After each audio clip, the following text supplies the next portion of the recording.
Welcome to business coaching institute. आप सभी साथियों का बिजनेस कोचिंग इंस्टीट्यूट में स्वागत है। साथियों, जैसा कि आपने यूपी बोर्ड 2024 का जो मॉडल पेपर upmsp.com यानी उत्तर प्रदेश माध्यमिक शिक्षा परिषद की वेबसाइट पे जो अपलोड है उसको हमने वहाँ से प्रिंट आउट करा के और आपको ये सारी क्वेश्चन सॉल्व करा रहे हैं। उसमें आपको बहुविकल्पी क्वेश्चन जो 20 क्वेश्चन आते हैं उसको हमने सॉल्व करा दिया है। अगर हमारे उस वीडियो को आप लोग नहीं देखे हों तो ज़रूर देख लें, क्योंकि मॉडल पेपर कैसे दिया गया है उसी के बेस पे आपके बोर्ड के क्वेश्चन बनेंगे, ठीक है ना। तो इसलिए आप उसको ज़रूर देख लें, और चैनल पे नए हो तो चैनल को ज़रूर सब्सक्राइब कर लें। आज हम लोग कुछ 2 नंबर से लेके 6 नंबर के जो भी क्वेश्चन बनते हैं उन पे हम डिस्कशन करेंगे। तो आज का हमारा डिस्कशन 2 नंबर वाले क्वेश्चनों पे विशेष तौर से रहेगा। तो ये सारे क्वेश्चन कैसे सॉल्व किए जाते हैं, कैसे कंसेप्ट इस पे लागू होते हैं, उन सारे पर हम डिस्कशन करेंगे।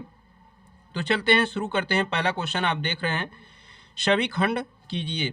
यहाँ पर सभी खंड करना है। पहला क्वेश्चन है कि स्पष्ट कीजिए कि 3 इंटू 5 इंटू 7 प्लस 7 एक भाज्य संख्या क्यों है। भाज्य संख्या होने का मतलब क्या है? भाज्य संख्या होने का मतलब यह है कि ये किसी न किसी संख्या से पूर्ण रूप से डिवाइड होती है। तो इसके लिए आपको करना क्या होगा? इसके लिए आपको करना यह होगा कि इन सबका मल्टीप्लाई कर लीजिए। जैसे क्या है, 3 इंटू 5 इंटू 7 प्लस 7। तो आप देखेंगे कि 5 तिहाई 15 और 15 साते 105। 105 और प्लस 7 जोड़ देंगे तो ये क्या हो जाएगा, 112। अब 112 को अगर देखा जाए तो आप 2 से विभाजित कर सकते हैं। इसको 2 से पूरी तरह कट सकता है।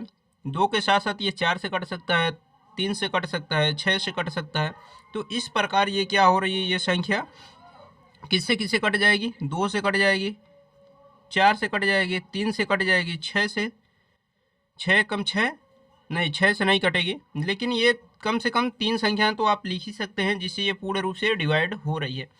तो भाज्य होने का मतलब यही है कि वो संख्या किसी न किसी संख्या से पूर्ण रूप से डिवाइड हो। तो ये संख्या आप देख रहे हैं कि 2 से, 4 से, 3 से, ये इन तीनों से डिवाइड हो रही है, तो इसलिए ये भाज्य संख्या हो जाएगी, ठीक है ना। आप यहाँ पर इसके ब्रैकेट में लिख सकते हैं कि 112 को 2, 4, 3 पूर्ण रूप से डिवाइड कर सकते हैं, इसलिए 112 एक पूर्ण संख्या, एक भाज्य संख्या है। तो इस प्रकार आप इसको करेंगे और 2 नंबर मिल जाएगा आपको।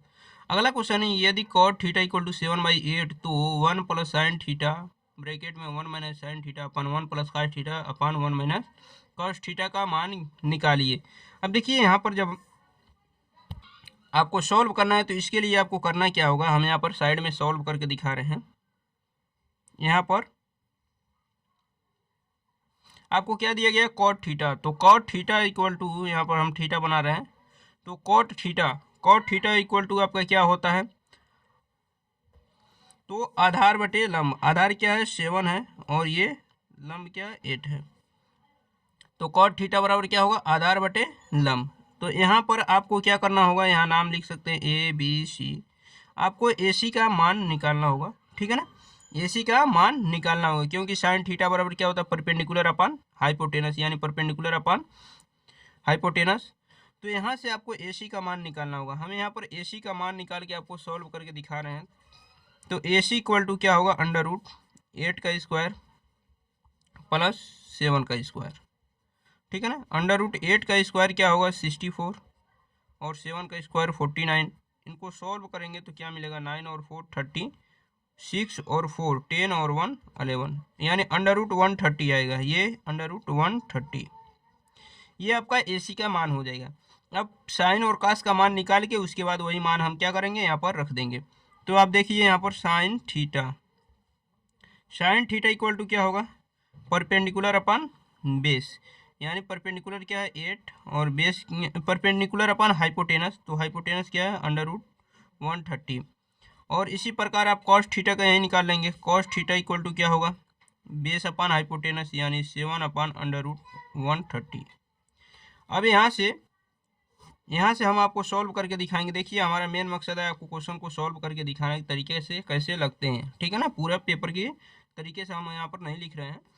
तो यहाँ पर देखिए क्वेश्चन जो दिया गया है, 1 प्लस साइन थीटा और 1 माइनस साइन थीटा। नीचे क्या दिया गया है, नीचे दिया गया है 1 प्लस कॉस थीटा, ये 1 माइनस कॉस थीटा, ठीक है ना। अब देखिए 1 plus sine theta 1 minus sine theta यानी ए प्लस बी ए माइनस बी, तो क्या होता है ए स्क्वायर, 1 का स्क्वायर 1 हो जाएगा, माइनस साइन का स्क्वायर साइन स्क्वायर थीटा हो जाएगा, और नीचे 1 माइनस कॉस थीटा यानी 1 स्क्वायर का 1 का स्क्वायर 1 हो जाएगा, कॉस स्क्वायर थीटा हो जाएगा, ठीक है ना। तो देखिए 1 माइनस साइन स्क्वायर थीटा, नीचे 1 माइनस कॉस स्क्वायर थीटा। अब चाहे तो देखिए यहाँ से कुछ 60 तरीके का हम यूज कर रहे हैं। 1 minus sine square theta equal to क्या होता है आपका कॉस स्क्वायर थीटा, और 1 माइनस कॉस स्क्वायर थीटा होता है आपका साइन स्क्वायर थीटा, ठीक है ना। अब यहाँ से क्या करेंगे, कॉस स्क्वायर थीटा बटे साइन स्क्वायर थीटा, ये बन जाएगा आपका कॉट स्क्वायर थीटा, ठीक है। अब यहाँ से क्या कर सकते हैं आप, कॉट थीटा का वैल्यू आप देख रहे हैं यहाँ पर 7/8 है, तो 7/8 इसका होल स्क्वायर कर देंगे, 7 का स्क्वायर 49 और 8 का स्क्वायर 64, ये आपका आंसर हो जाएगा। तब आप क्या कर सकते हैं, इन सारी चीज़ों का यूज नहीं कर सकते हैं, आप डायरेक्ट इसी तरीके का यूज कर लेंगे, ठीक है ना। और दूसरा तरीका क्या होगा कि आप ये जो मान देख रहे हैं इसको यहाँ पर रख के सॉल्व कीजिए, तो ये मान जब यहाँ पर रख के सॉल्व करेंगे तो थोड़ा सा क्या होगा, लंबा हो सकता है, तो इसलिए आप क्या करें, डायरेक्ट इस तरीके का यूज कर लें, तो इस तरीके से आप बच सकते हैं। तो आप इसी तरीके का यूज करके आसानी से सॉल्व कर सकते हैं, क्योंकि क्वेश्चन 2 नंबर का है, तो इस तरीके का यूज आप कर सकते हैं। अब देखिए अगला क्वेश्चन जो है कि दो घनों जिनमें से प्रत्येक का आयतन 64 सेमी क्यूब है के संलग्न फलकों को मिलाकर एक ठोस बनाया गया, इससे प्राप्त घनाभ का पृष्ठीय क्षेत्रफल ज्ञात कीजिए। तो देखिए कह रहा है कि दो घन, यहाँ पर कह रहा है कि दो घन जिनमें से प्रत्येक का आयतन 64 सेंटीमीटर क्यूब है। ये देखिए दो घन है जिनको हमने क्या किया, सटा के रखा है, ठीक है। इनका आयतन दिया गया है। तो देखिए घन की सभी साइडें क्या होती है, बराबर होती है, इनका आयतन दिया गया है, यानी ए क्यूब इक्वल टू क्या होता है 64 सेंटीमीटर क्यूब।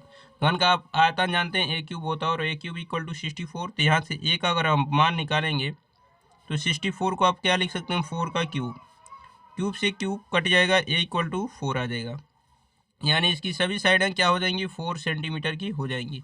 लेकिन जब इनको आप सटा के रखेंगे तो ये भी 4 सेंटीमीटर आएगा, तो यहाँ से ये जब सटा के आप रख देंगे तो ये बन जाएगा घनाभ, और जब घनाभ बन जाएगा तो यहाँ पर इस कंडीशन में यल का जो मान होगा यहाँ से लेके यहाँ तक होगा, यानी 4 + 4 क्या हो जाएगा 8 सेंटीमीटर।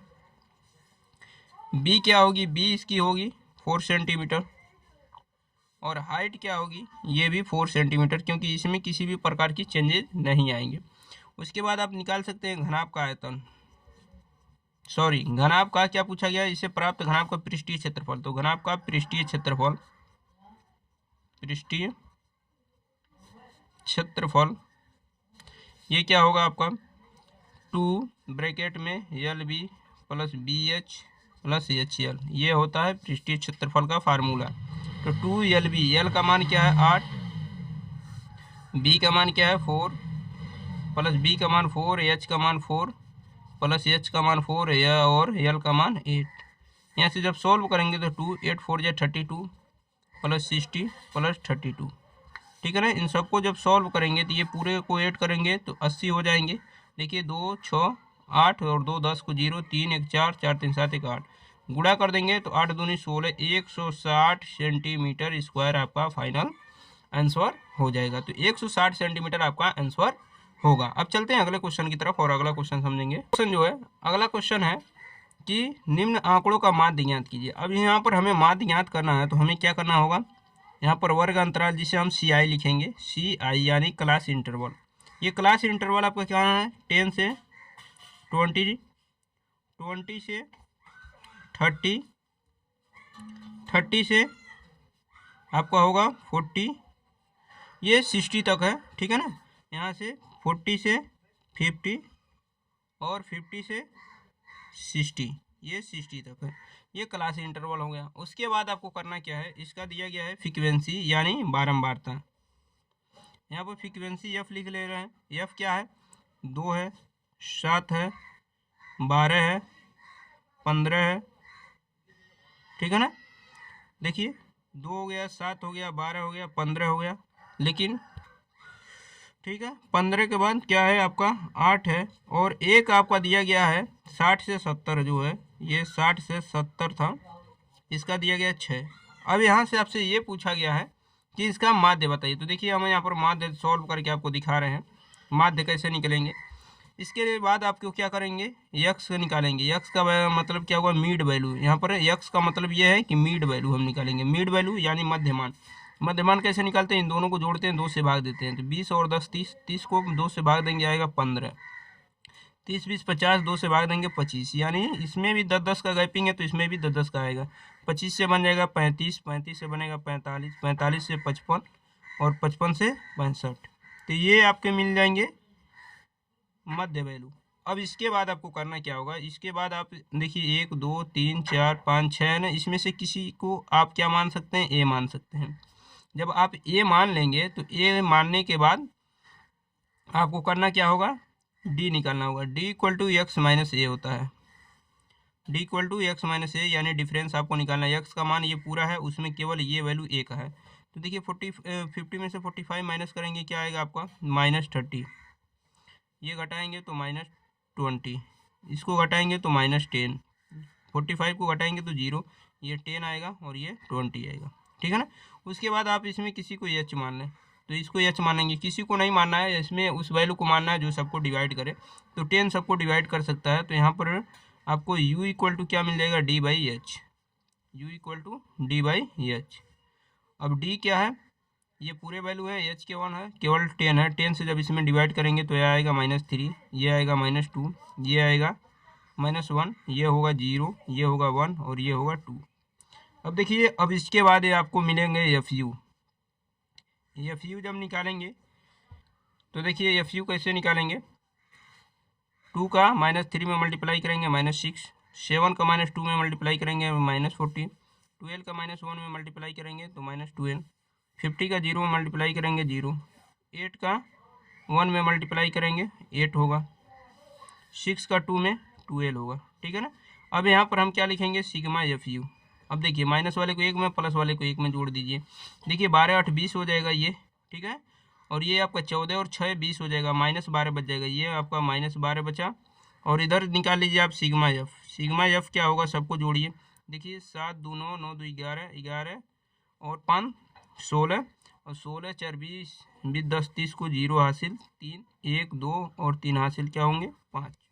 तो यहाँ से आपका सिग्मा एफ का मान मिल गया। अब आपको समांतर माध्य का जो फार्मूला है, x bar equal to a plus sigma f u upon sigma f into H.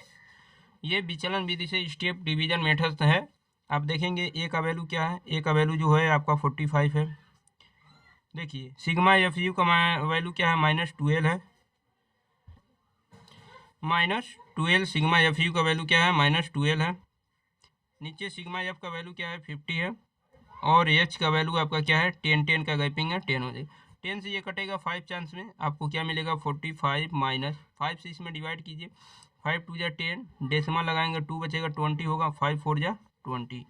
अब देखिए यहाँ डेसिमल लगा के 0 लिख सकते हैं। 10 में से 4 माइनस करेंगे 6.4 में से 2 माइनस करेंगे 2 और ये 4, यानी 42.6। ये आपका क्या होगा, एक्स बार यानी समांतर माध्य हो जाएगा। तो समांतर माध्य 42.6 हो जाएगा। उम्मीद है कि ये सारी चीज़ें आपको अच्छी तरीके से समझ में आ गई होंगी। वीडियो कैसा लगा आप लोग कमेंट बॉक्स में ज़रूर बताइएगा। जो लोग चैनल पे नए हो चैनल को सब्सक्राइब करना है। मिलते हैं नेक्स्ट वीडियो में, तब तक के लिए अपना ख्याल रखिए, धन्यवाद।